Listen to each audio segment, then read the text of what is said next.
So quick story time. About 3 years ago when my son was between 4 and 5, I think he had like just turned, maybe he was about to turn 5. We were at my mom's house. Him and my mom were upstairs in her room, and my mom came running down the stairs, and when she got downstairs, she just looked so shocked. She was like, Caleb said he saw mama.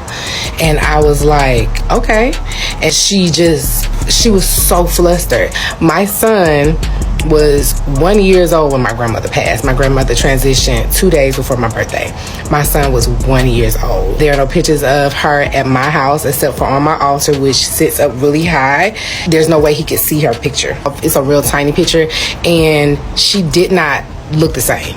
The picture of her that I have on my altar is a picture of what she looked like when I was young. She looked like a totally different person.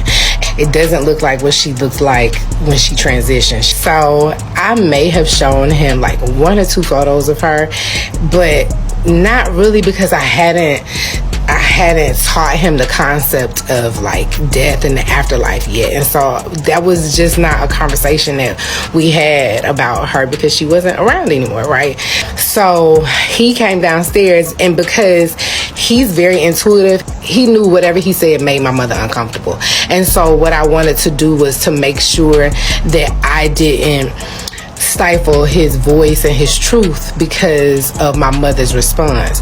So I just was real normal about it. I was like, what did you see, baby? 2 things happened that I knew he had saw my grandmother. One, he said, I saw Granny. That's what I call my grandmother. He said, I saw Granny. And I said, where was she? He said she was laying in Coco's bed. Coco is what he calls my mother.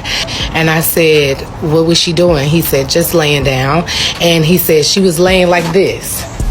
And my grandmother used to lay on the couch at our house downstairs on her back, almost like she was dead, right? That was how she was comfortable. She would just lay flat on her back.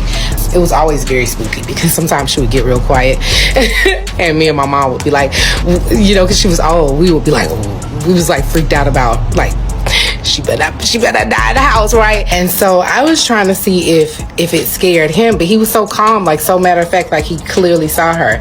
And so I said, did she say anything? And he said no. I said, did she wave? And he said no. He said, she just did like this. That's when the hairs on the back of my neck kind of rose, because my grandmother would do that all the time. Whenever she would be laying on her back on the sofa, we'd be like, you okay? And she'd be like, She would like make that smile face and then shrink her face back. When he did that, I knew he saw my grandmother. And I was like, wow.